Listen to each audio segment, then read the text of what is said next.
Welcome to the 56th edition of Stump the Pastor. Our question today comes from Gary in Dallas. He asks, what do you say to someone inside your faith community who expresses beliefs far from what you consider in line with progressive theology? He goes on to explain, I realize we progressives welcome differing beliefs and we sometimes consider a path or way more important than aligning with each other on specific beliefs. But if you feel as a pastor those ideas are not serving the person in question well, what do you do? Well, thanks for the question, Gary. This is definitely a real-world experience. And wouldn't life be simpler if all progressive Christians were progressive alike? It sounds like you have had the experience of someone you know and love expressing something racist or misogynistic or biased or just odd. I have as well. It can be bewildering to know what to do and how to do it well. And you are right, one of the hallmarks of progressive theology is a willingness to hold in tandem differing opinions and insight without demanding conformity. Because we have learned that God is always bigger than any of our ideas, and we're always in process. But that is different than what you're talking about, I think. You're talking about confronting ideas or actions that are damaging to others. Well, you won't be surprised that I think how and if we respond depends on a couple of things. The first is, what kind of rapport do you have with the person? Is this someone you can talk to without becoming defensive? And is the concern you have with them something overtly offensive or something that simply slipped out that might reveal some unconscious bias or attitude?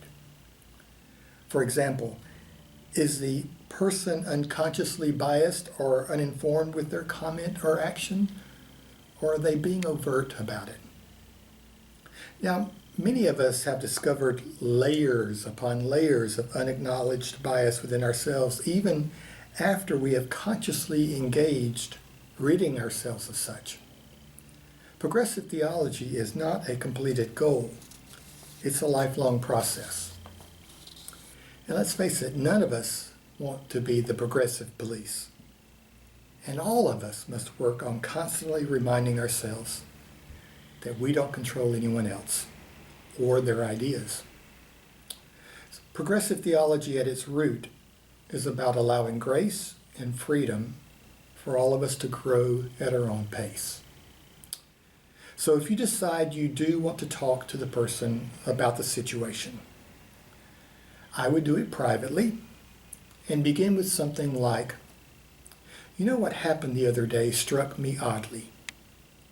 This is what I heard or saw or experienced. Is that what you meant?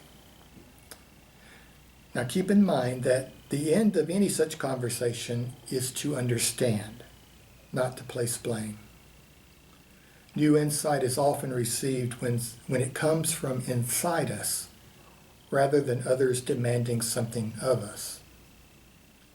But sometimes simply raising the awareness that something was odd about a statement, an encounter, an action, and so forth, is often all it takes for a true progressive to think, I wonder if there's something to that.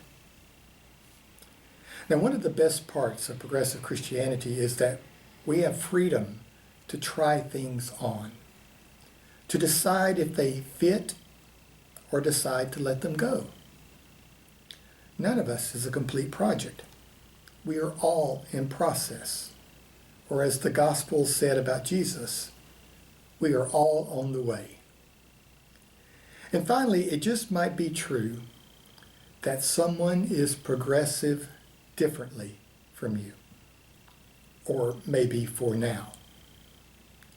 If the hallmark of progressive theology is the freedom to consider new ideas and options, then we must remind ourselves one's own journey is the only one over which we have any control and any opinion. Beyond that, we are simply called to love them. See you next time on Stump the Pastor. Thank you for the question, Gary. It's great to be able to talk about progressive theology. I know some of the rest of you have questions, maybe along this line or something else, but I'd like to hear from you. My email address is at the bottom of your screen. Send me a note, and see you next time on Stump the Pastor.